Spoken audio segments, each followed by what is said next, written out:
빌립보서 1장 27절에서 30절 교독하겠습니다. 오직 너희는 그리스도의 복음에 합당하게 생활하라.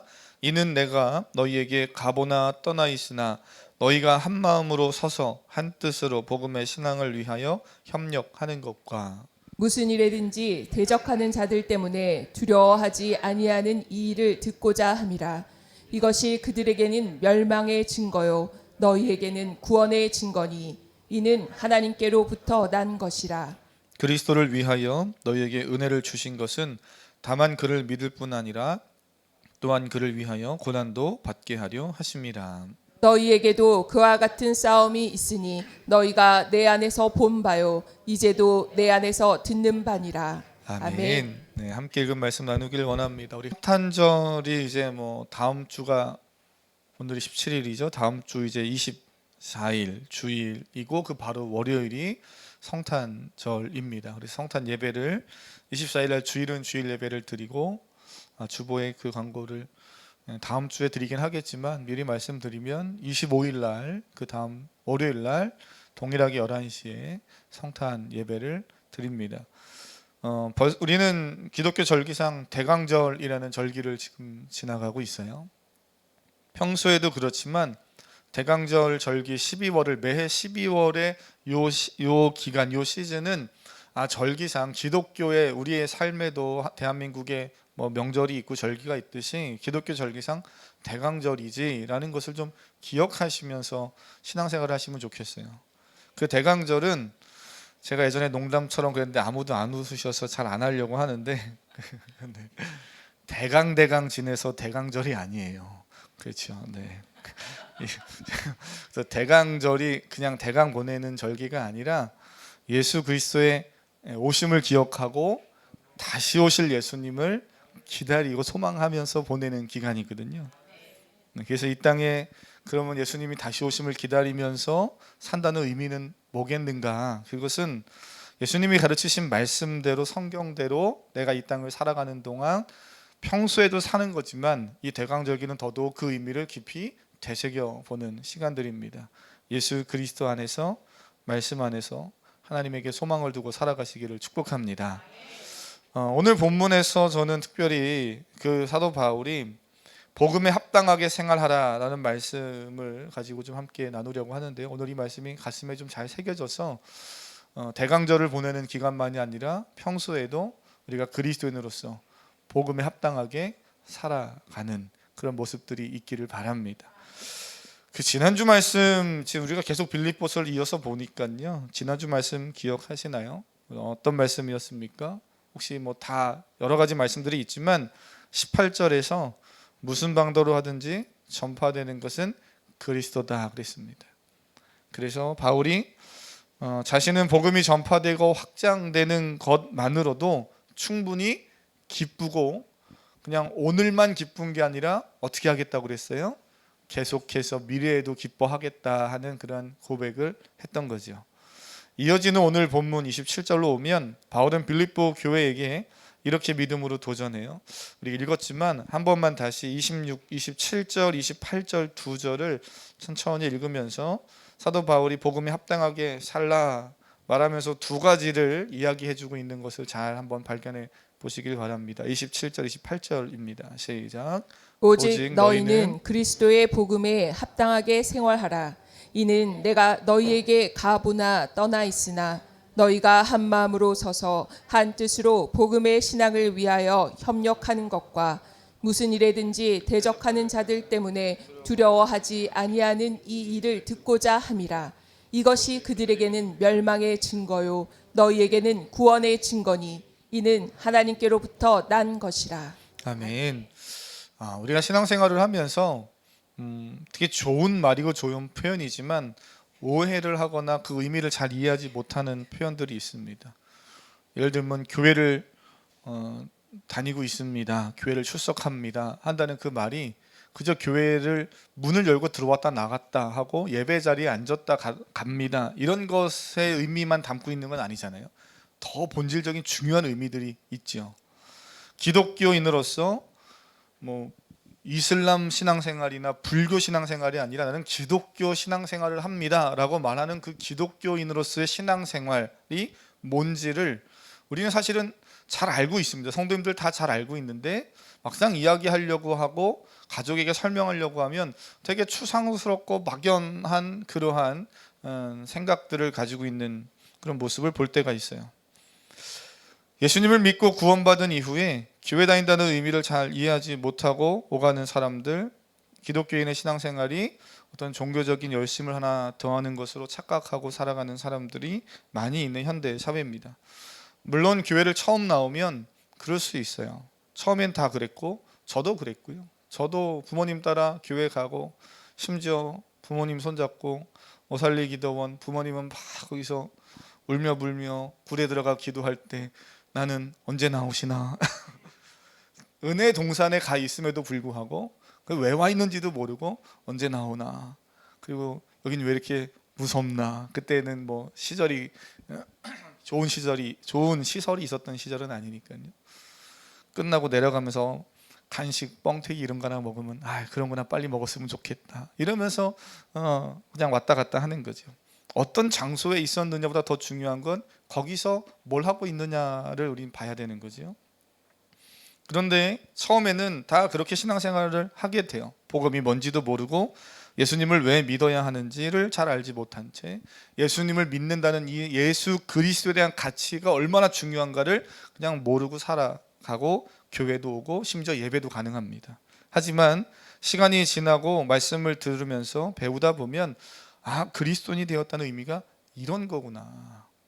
내가 구원받았다는 것, 그래서 교회를 다닌다는 것이 이런 의미구나. 내가 교회를 왜 다니고 내가 이 땅에 더 나아가서는 본질적으로 왜 태어났고 내가 무엇을 위해서 지금 학생들은 공부를 하고 또는 청년들은 뭔가 꿈을 꾸고 도전하고 살아가고 부모님들은 또 결혼해서 가정을 만들면서 힘든데도 가정을 믿음으로 지켜가고 세워가려고 애쓰고 하는 이 모든 일들을 내가 지금 왜 하고 있는가 이런 것들이 내가 그리스도인으로서 그리스도인이 어떤 사람인지 알게 되고 복음을 알게 되고 하나님을 만나게 되면 하나하나 이렇게 잘 정립이 되어져 가는 거죠. 표정을 보니 전혀 그러지. 우리 성도님들은 그렇게 하나하나 그리스도인의 삶을 잘 블럭으로 말하면 이렇게 블럭을 하나하나 잘 꽂아서 세워가서 이쁜 믿음의 집을 지어가는 성도님이신 줄 믿습니다. 그리고 거기에 교회가 또 제가 가지고 있는 목적과 사명이 있죠. 그래서 한번 좀 스스로에게 질문해 보시면 좋겠어요. 예수님을 믿고 구원받은 우리는 세상에서 어떻게 살아가야 됩니까? 오늘 복음에 합당하게 살아라 이게 설교 제목이고 바울도 이야기하는데 예수님을 믿고 구원받은 우리가 삶의 목적은 무엇이고 또 어떻게 살아가야 하는가 한번 생각해 보시면 좋겠어요. 그리고 아마 떠오르는 해답들이 나름대로 있을 겁니다. 그리고 그게 전혀 틀린 건 아닌데 조금은 너무 막연하게 가지고 있는 또 답을 가지고 계신 분도 있을 겁니다. 성경 얘기만 하고 싶은데 그래도 좀 또 다른 이야기를 좀 보태보면 이 아리스토텔레스라는 사람은요 인간이 목적을 가지고 살아가는 존재다. 그래서 목적론적 윤리를 이야기를 해요. 덕윤리도 이야기하고요. 그러면서 목적을 가지고 살아가는데 인간이 살아가는 그 목적은 선을 추구하는 것이라는 거예요. 선을 추구한다. 행복하기를 원한다라는 겁니다. 근데 이걸 좀 오해하면 행복하면 우리가 생각하는 나는 기쁘고 행복하다 이런 것으로 오해할 수가 있고 선을 추구한다 그러면 착하게 사는 걸 이야기하는 거구나 이렇게 오해하기 쉽지만 아리스토텔레스가 말하는 그런 선을 추구하고 인간이 목적을 갖고 행복에 도달하면서 살아가야 한다라고 말할 때 그 의미는 인간으로서 자신이 타고난 기능이 있다는 거예요. 컵은 컵으로서의 기능이 있듯이 사람은 사람으로서의 각자에게 주어진 독특한 기능들이 다 있다는 겁니다. 그 역할들이 있다는 거예요. 그것에 맞게 그 역할을 탁월하게 잘 해내면 그 사람은 덕 있는 사람이고 선을 이루며 살아가는 사람이고 행복한 사람이다 이렇게 이야기하죠. 쉽게 말하면 이런 겁니다. 정치인은 정치인답게 살아가는 거예요. 군인은 군인답게 살아야 되는 거죠. 군인이 총 들고 나라를 지켜야 되는데 나 군인 안 할래 하고 군복 입고 도망가면 안 되는 거잖아요. 그죠? 학생은 학생답게 사는 겁니다. 예를 들면 한없이 들 수 있겠죠. 그냥 한 가지만 생각해 보면 학생인데 배우지 않으려고 해요. 이건 단순히 공부를 잘해서 1등이 되라 이런 차원이 아니라 학생의 시절에 내가 학생으로서 뭔가를 배우는 일에 열심을 내지 않는다면, 그것이 뭐 영어, 수학 이런 공부만이 아니라 음악이면 음악, 운동이면 운동, 미술이면 미술, 자신이 내게 하나님이 주신 재능에 따라서 인생을 살면서 배워야 할 것을 배우지 않고 학생의 시절을 보낸다면 그거는 문제가 있는 거죠. 결혼한 아빠 엄마인데 결혼한 사람처럼 살지 않고 싱글처럼 행동해요. 이거 이상한 거죠. 그래서 어린 아이 보고 엄마라고 하지 말고 이모라고 불러. 여러분 이상한 거잖아요. 아빠라고 하지 말고 삼촌이라고 해. 그 이상한 거예요. 신분에 맞게 주어진 삶의 자리에서 살아야 합니다. 그러면 생각해 보세요. 그리스도인답게 산다는 건 뭡니까? 오늘 여기서 합당하게 살라 그러는데 그리스도 복음에 적합하게 일치하게 살아가라는 거예요. 어떻게 그렇게 생활하라는 것인가? 오늘 본문 우리가 27절, 28절 읽었는데 두 가지를 이야기합니다. 한 가지는 27절에 나오고 두 번째는 28절에 나오죠.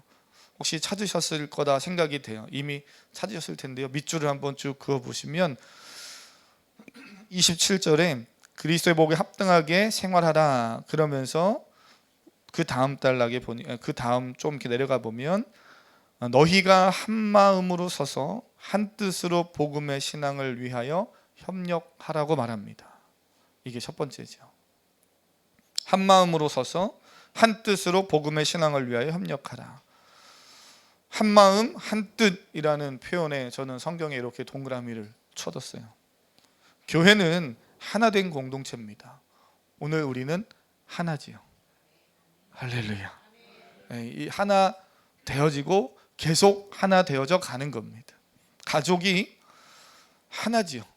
처음에는 부부가 하나입니다 그러지만 그래도 처음 결혼해서 신혼 때 막 좋아도 뭐 문제가 생기고 이견이 생기면 막 투닥투닥 하잖아요. 그런데 시간이 지나고 사랑이 더 두터워지면 신뢰가 쌓이면 그러면 점점 이렇게 하나 되어져 갑니다.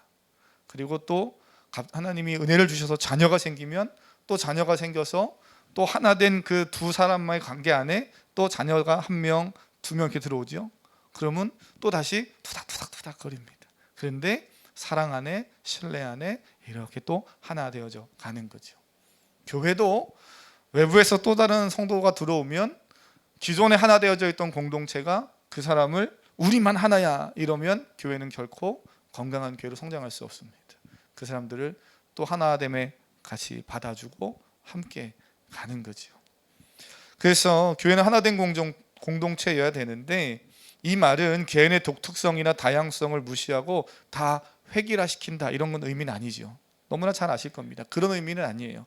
다 빨간색으로 칠하고 다 노란색으로 칠하고 다 파란색으로 칠하고 다 검은색으로 칠해버려서 한 가지 색깔을 가지란 말이 아닙니다.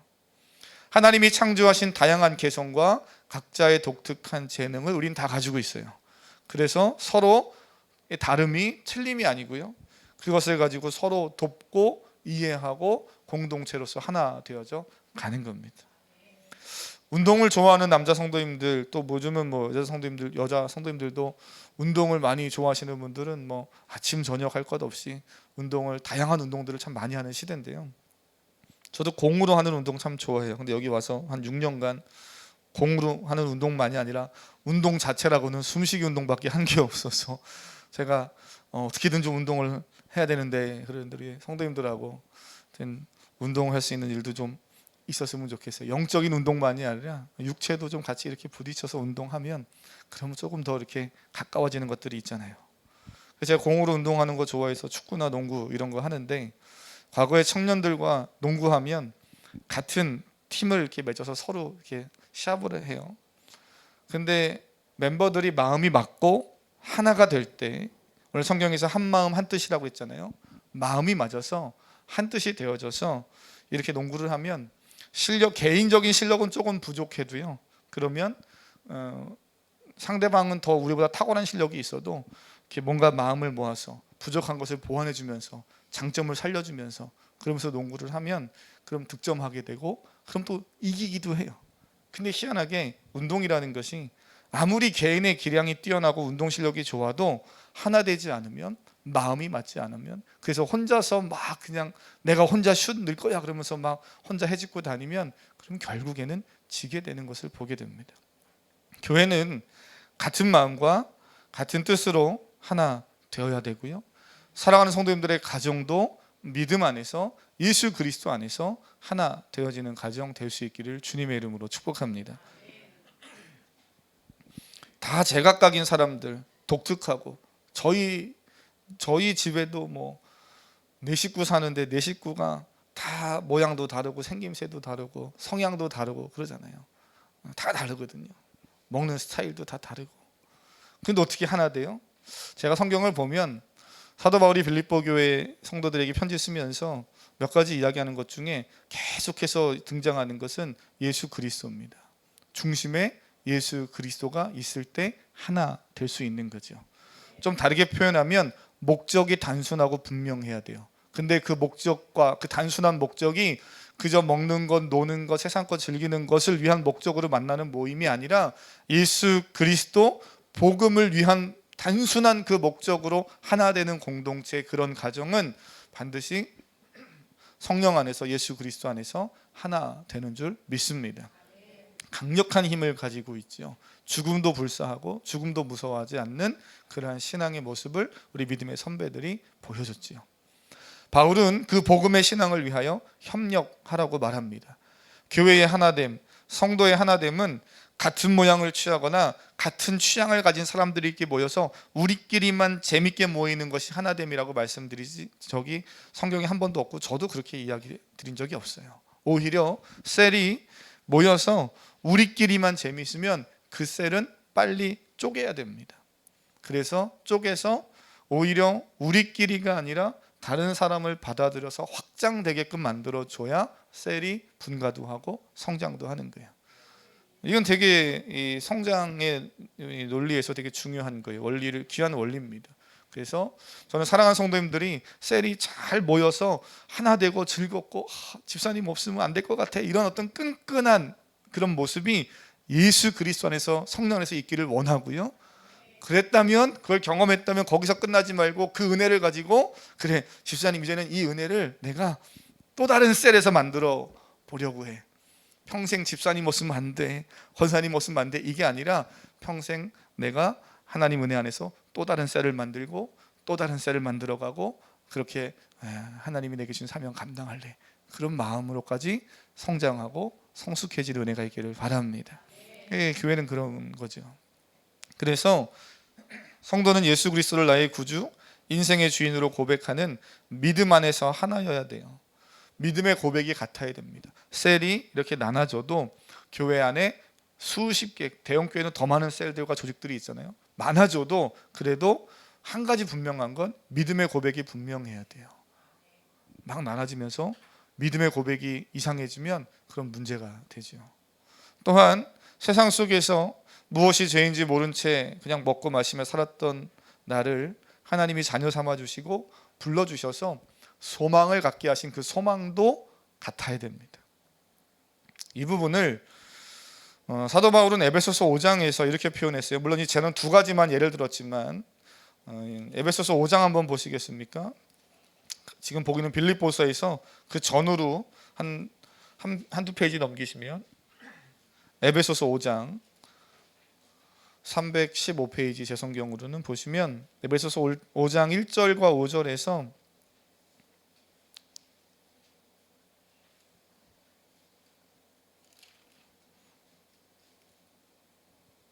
네, 4절이네요. 4장 1절에서 5절. 에베소서 4장 1절에서 5절 보시면 사도 바울이 에베소 교회를 향하여서 이야기하는 말씀 한번 같이 읽어보겠습니다. 천천히 시작.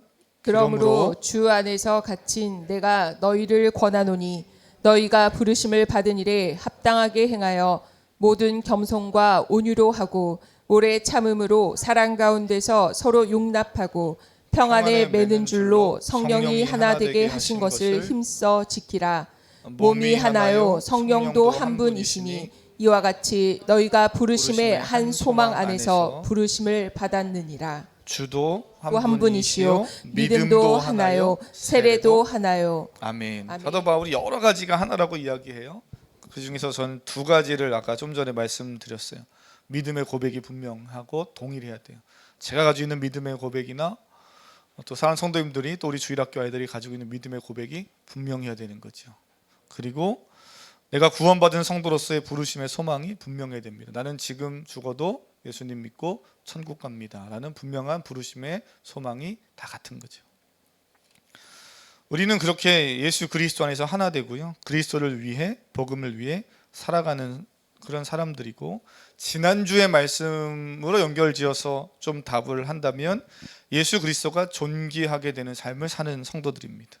예수님만 높이는 삶을 사는 사람들이에요. 왜 그렇게 살아야 하는가? 복음에 그럴 만한 충분한 가치가 있기 때문입니다. 한번 고백해 볼까요? 복음에는 충분한 가치가 있다. 시작. 복음에는 내가 평생을 살면서 왜 돈을 버는가, 왜 공부하는가, 왜 내가 꿈을 꾸고 비전을 가지고 살아가는가? 복음 때문입니다. 예수 그리스도 때문이에요. 예수 그리스도가 도대체 어떤 분이시길래, 교회에서 말하는 복음이 도대체 뭐길래 그런가? 충분히 그럴 만한 가치가 있고 충분히를 넘어서 절대 가치가 있다고 그랬잖아요. 꼭 이 예수 그리스도 복음을 위해서 그렇게 우리가 살아가야 할 충분한 이유, 절대적인 이유가 있어요. 근데 중요한 건 거기까지만 알고 그래서 예수 그리스도가 뭐 어쨌다는 건데, 복음이 그래서 어쨌다는 건데, 이렇게 되면 거기서 이제 멈춰지는 문제들이 생기죠. 그래서 교회 안에서 양육을 받기도 하는 거예요. 우리 권사님들이 목사님 양육 받으면서 책이 왜 이렇게 두꺼워요, 어려워요, 처음에 이랬는데 너무 즐겁게 하면서 말씀을 하면서 복음이 뭡니까? 그러면 벌써 우리 권사님 복음은 이러면서 그렇게 이야기하시는 걸 보면 제가 너무 기뻐요. 권사님만이 아니라 함께 양육받는 우리 성도님들, 셀리더분들이 그렇게 복음이 뭡니까? 그러면 물론 복음을 신학적으로 어렵게 이야기하려면 어렵게 얘기할 수 있겠지만 누구에게나 쉽게 설명할 수 있도록 복음은 이런 겁니다 하고 얘기하는 그 모습 보면서 제가 너무나 기쁩니다. 바울은 그 복음을 위하여서, 예수 그리스도를 위하여서 협력하라고 말해요. 그게 합당하게 사는 첫 번째 모습입니다. 두 번째는 뭐예요? 복음 때문에 마주하게 되는 위험을 두려워하지 말라는 겁니다. 이 말은 조금 보태면 복음 때문에, 예수님 때문에 고난이 있을 수 있다는 걸 전제하는 거예요. 예수님 믿으니까 고난이 싹 사라졌어요, 이게 아니라 예수님 때문에 고난이 있을 수 있다는 것을 전제합니다. 그래도 두려워하지 않고 사는 것이 그리스도인으로서 합당하게 사는 거다. 그리스도의 복음에 합당한 삶은 복음 때문에 고난당하는 걸 두려워하지 않습니다. 바울은 예수님을 전하는 과정에서 놀라운 기적도 경험했어요. 목사님, 저 그러면은 복음 때문에 고난받으면 나 교회 안 다닐래요, 이렇게 믿음이 없을 땐 생각할 수 있겠죠. 바울이 예수님 때문에 복음을 전하다가 기적도 많이 경험하고 세상이 말하는 복도 많이 받았어요. 그런데 바울은 그것만 경험하지 않고 복음 때문에 때로는 적잖은 고난과 위험을 당했음을 우리가 성경을 통해서 봅니다. 이 두 가지를 다 잘 이해해야 건강한 신앙인 거예요. 그냥 복만 주세요 이러면은 그거는 세상 미신하고 별 다른 게 없는 거죠. 매우 하등한 그냥 종교인의 모습 중 하나죠. 이제 성경은 우리 하나님은 복 주시는 하나님임을 분명하게 이야기합니다. 그러나 그 복을 가지고 우리가 복음을 위해 살아가는 삶을 어떻게 살아가야 되는가에 대해서 성경은 여러 모양으로 이야기하는데, 오늘 빌립보서에서는요, 고난 당함도 두려워하지 않는다는 거예요. 우리가 빌립보서에서 알고 있듯이 바울은 빌립보서를 지금 어디서 쓰고 있습니까? 감옥에 갇힌 상태에서 쓰고 있는 거예요. 로마에 가서 복음을 전하겠다는 비전과 열정 때문에 스스로 죄인의 신분이 되어서 로마 군인에게 호송되어서 갇혀있는 상태입니다. 재판을 눈앞에 두고 있고 그 재판은 내가 풀려난다라는 기대보다는 오히려 재판 이후에 나는 죽을지도 모른다는 위협이 있는 그런 재판이지요. 바울이 이걸 모르지 않았어요. 다 알고 있었음에도 불구하고 그 모든 위험을 감수하고 하고 로마까지 갑니다. 그리고 갇히는 그 순간에 도망가지 않고 그냥 갇힙니다. 왜요? 복음을 위해서 하는 일이라면 내가 지금 갇히는 것도 우리 지난주 봤죠? 뭐라고요? 유익한 거예요. 나름대로 여기 하나님의 목적과 의도가 있음을 신뢰하고 믿은 겁니다. 복음을 위해서라면 이 위험을 감내할 만한 가치가 있고 나는 오히려 기뻐한다는 놀라운 고백을 하죠. 29절 내려가 보시면 더 놀라운 믿음의 고백을 해요. 29절 한번 같이 읽어보겠습니다. 29절입니다. 시작. 그리스도를 위하여 너희에게 은혜를 주신 것은 다만 그를 믿을 뿐 아니라 또한 그를 위하여 고난도 받게 하려 하심이라. 아멘. 그렇죠. 고난도 받게 하려 하심이라 이렇게 말하는데 이 29절 안에 표현이 잘 묵상하고 생각해 보면 귀한 놀랄 표현을 지금 하고 있는 거예요. 고난도 받을 수 있다. 이 말은 뭐 우리가 지금까지 했으니까 뭐 너무나 그냥 그래 똑같은 말이구나 이렇게 생각할 수 있는데 바울은 이런 표현을 하지요. 그리스도를 위하여 너희에게 은혜를 주신 것은 이래요. 우리가 예수 그리스도를 통해서 받은 은혜가 뭡니까? 예수 그리스도를 믿고 받은 은혜가 뭐예요? 구자로 시작하고 원자로 끝나는 거 있어요. 뭐예요? 그죠? 구원이잖아요. 너무 잘하시는 거예요. 예수 그리스도를 믿음으로 예수 그리스도로 인해서 우리는 구원이라는 놀라운 은혜를 받았어요. 그런데 오늘 여기서 사도 바울이 29절에 뭐라고 그럽니까? 하나님이 베풀어 주신 그 놀라운 은혜, 구원, 돈으로 살 수 없고 지식으로 얻을 수 없고 나의 의지와 종교적 열심으로 얻어낼 수 없는 하나님의 전적인 선물이요 특권인 이 구원, 여기까지만 이야기하지 않고 다만 그를 믿을 뿐 아니라 또한 그를 위하여 고난도 받게 된다라고 말하면서 구원만이 아니라 고난도 하나님이 내게 주신 성도로서의 특권임을 이야기해요. 이게 잘 이해되지 않는 부분입니다. 그리고 별로 받아들이고 싶지 않은 부분이에요. 그래서 우리 성도님들이 아멘 하시려다가도 이러고 아멘을 안 하시는 거잖아요. 왜요? 고난은 잘 안 받고 싶거든요. 근데 사도 바울이 오늘 본문에서 뭐라고 그럽니까? 그렇게 이야기하면서 그들에게는, 하나님이 없는 자들이죠. 하나님이 없는 자들에게는 고난당함이 멸망의 증거일지 모르지만 너희들 구원받은 성도들에게는 이 고난당함, 그러니까 내가 죄짓고 나쁜 짓 해서 당하는 고난이 아니라 예수 그리스도를 위해 살려고 애쓰는 가운데 받는 고난은 그것은 오히려 구원의 증거라고 말하니 사랑하는 성도님, 여러분의 삶에 2023년도 살면서 예수님 때문에, 복음 때문에 한 번도 내 마음에 고난이라고 생각하는 일들을 경험해 본 적이 없다면 그러면 한 번쯤은 고민해 봐야 되는 거죠. 내가 정말 구원받은 자답게 잘 사는 거 맞는가? 오늘 이렇게 성탄절 앞두고 무거운 설교를 하려고 한 건 아닌데 생각해 보세요. 예수 그리스도 때문에 별거 아니지만 단순하게 예수님 믿으세요라고 이야기했는데 그 예수님 믿으세요라는 그 한마디 때문에 내가 그 상대방한테 쓴소리를 들은 적이 있는가? 너나 잘 믿어, 이런 마음 아픈 소리를 들어본 적이 있는가? 그것도 어떻게 보면 그 복음 때문에 고난 당한 거죠. 우리는 하나님이 베푸시는 그 놀라운 은혜 안에서 구원도 받았고 또 내가 고난을, 하나님이 일부러 고난 주신다고 생각하시면 안 돼요. 오해하시면 안 됩니다.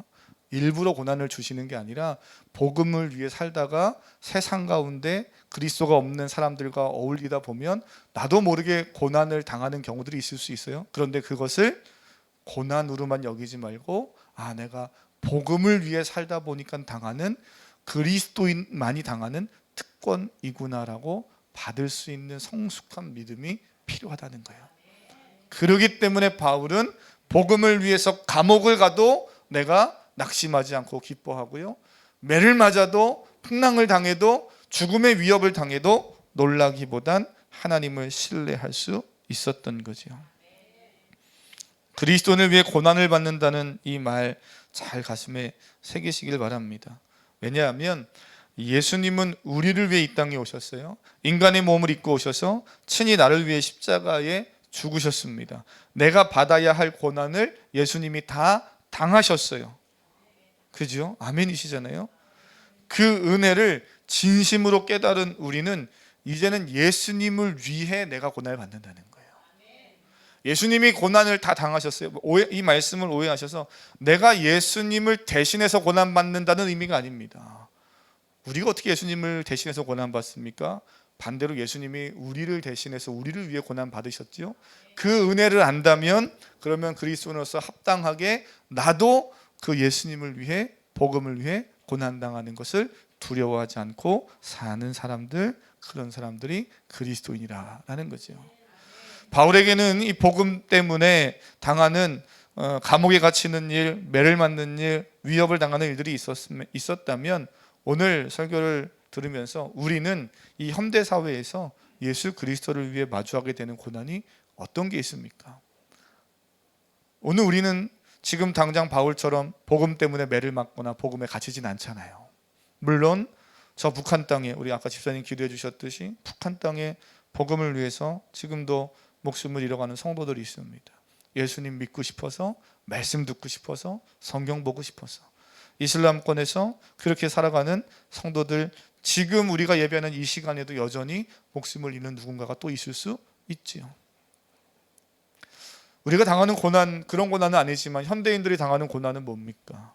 누군가에게는 자신이 예수님 믿기 전에 좋아했던 것을 끊어내야 하는 것일 수도 있습니다. 좀 고난이라고 표현하긴 그렇지만 한번 우리의 삶에 적용해 보면 내가 예수님 믿기 전에 좋아했던 것, 뭐 술, 담배와 같은 매우 기초적인 것들일 수도 있고요. 마음속에서 일어나는 미움, 탐심, 정욕 같은 내면의 일일 수도 있습니다. 돈을 조금이라도 더 벌기 위해서 세상과 타협해야 되는 그 순간일 수도 있고, 하나님의 뜻을 알면서도 하나님의 뜻을 몰라서가 아니라 알지만 나의 유익을 위해 저버리고 내가 주인 되어 살려고 하는 그 순간일 수도 있지요.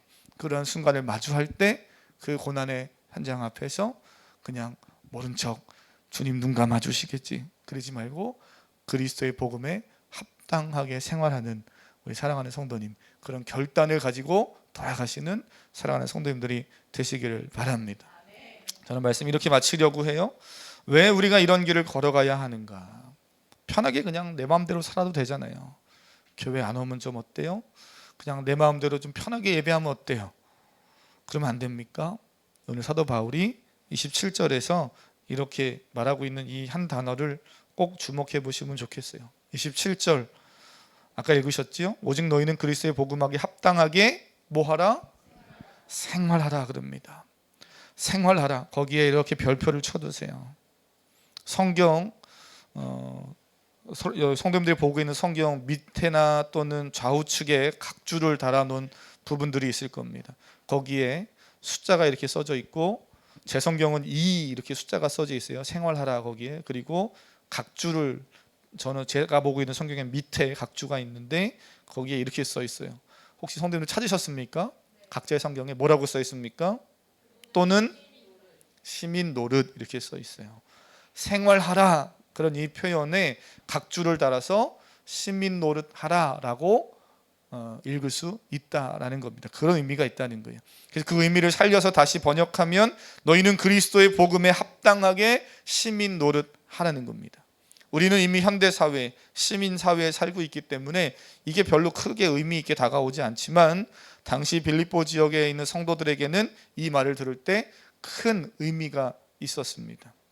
이 말은 정치하다라는 단어를 번역한 거예요. 정치하다. 오늘 우리 성경에는 생활하라 이렇게 지금 써져 있지만 그 의미 안에 정치를 해라 이런 의미가 있어요. 정치를 해라. 이렇게 생각하면 또 당장 국회로 가서 다 정치해야 되나 이렇게 생각할 수 있는데 그런 정치인이 되란 얘기가 아니라 이 말의 의미는 고대 사회의 폴리스를 배경하고 있는 단어예요. 고대 사회, 폴리스. 아마 우리 청년들 막 지금 한참 공부하고 있는 고등학생들 이 폴리스 하면은 고대 도시 국가를 상징하고 있는 것을 알 겁니다. 고대 도시 국가를 이야기할 때 폴리스라고 말하죠. 도시 국가를 이루고 그 안에서 살아가는 시민들이 있습니다. 노예 계급이 아니라 그 안에서 사회를 이끌어가는 시민 계급들이 있어요. 그 시민 계급들은 사회 문제, 공공의 문제를 함께 토론하면서 회의하면서 사회를, 그 도시를 이끌어갑니다. 그들은 도시국가의 일원으로서 자신의 역할을 감당하며 살아갔어요. 오늘 그 의미를 가지고 사도 바울이 너희는 그리스도의 복음에 합당하게 생활하라, 정치하라, 시민답게 살아가라, 이렇게 말하는 거예요. 이렇게 이해할 수 있지요. 너희는 지금 빌립보 지역에 살면서 로마의 통치권 아래 살아가고 있지만 그리스도인답게 하나님 나라의 통치권을 받으며 살아가는 시민답게 행동해라. 그러한 마음으로 이 삶을 다스리고 사회를 다스리고 그렇게 그리스도인답게 합당하게 살아가라. 그렇게 살아가는 것이 당장 정치권으로 뛰어들라는 게 아니라 우리가 앞에서 살펴봤던 두 가지, 복음을 위해 교회는 하나 되어지고, 또한 내게 주어진 구원의 은혜만 기억하는 것이 아니라 고난을 또 감사함으로 또 특권으로 받아들이면서 낙심하지 않고 그리스도의 삶을 살아가는 것. 저는 오늘 여러분의 삶 안에 이러한 고백과 결단이 가득하기를 주님의 이름으로 축복합니다. 그래서 이 찬양을 함께 고백하려고 하는데요, 한 2주 전에 한번 같이 배워봤던 찬양입니다. 잘 아실 거라, 잘 기억하고 계실 거라 생각이 됩니다. 한번 같이 가사를 고백하면서 불러보겠습니다.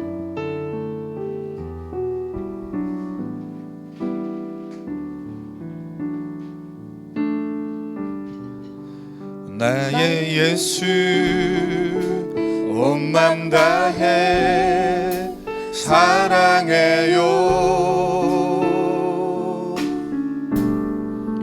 나의 예수 온 맘 다해 경배해요. 예수님께 온 맘 다해 순복해요.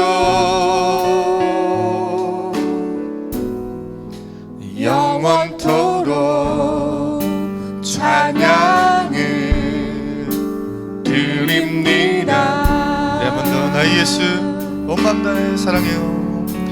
나의 예수 온 맘 다해 사랑해요. 나의 예수 온 맘 다해 경배해요. 예수님께 온 맘 다해 순복해요. 영원토록 영원토록 찬양을 드립니다. 할렐루야. 당신은 순결하고 아름다운 주이십니다. 거룩하고 사랑스러운 능력과 영광의 주이십니다. 하늘과 땅이 주 찬양해 영광의 왕을 영원한 주를 평화의 왕자 모든 만물의 주 영원토록 주. 나의 예수 온 맘 다해 사랑해요. 나의 예수 온 맘 다해 나의 예수 온 맘 다해 경배해요. 예수님께 온 맘 다해 예수님께 온 맘 다해 순복해요. 영원토록 찬양 드립니다. 우리 믿음으로 당신은 순결하고 당신은 순결하고 아름다운 주이십니다. 거룩하고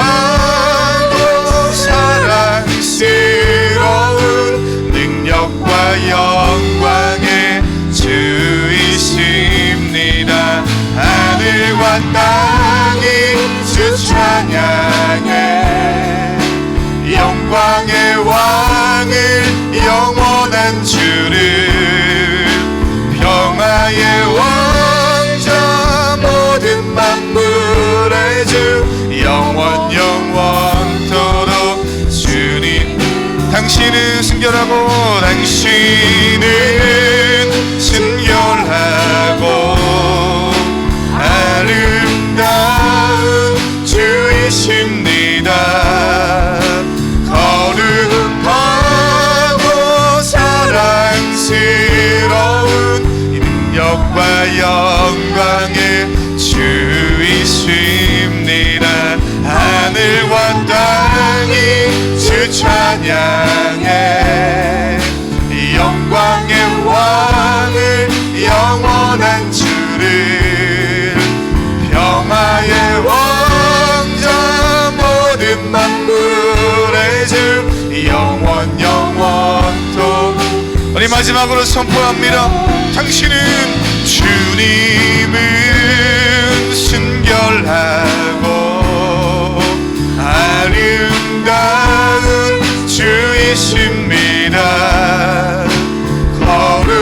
거룩하고 사랑스러운 능력과 영광의 주이십니다.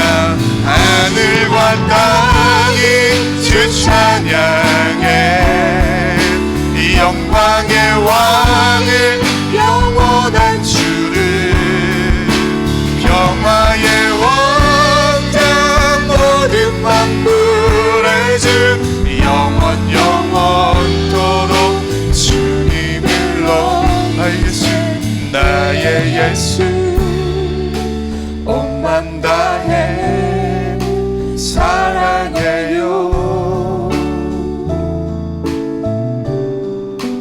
나의 예수 온 맘 다해 경배해요. 예수님께 온 맘 다해 순복해요.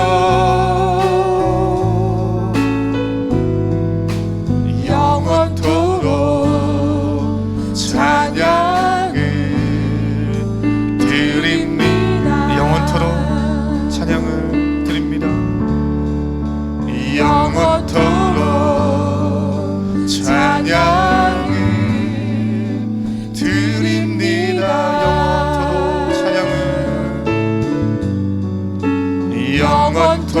영원토록 찬양을 드립니다. 우리 시간 함께 같이 기도하실 때 그 거창하게 기도하지 않더라도 하나님 나의 예수 대신 나의 구원자 대신 나의 주인 대신 주님 인류의 평화의 왕으로 아버지 구원자로 오신 주님 온 맘 다해 사랑합니다.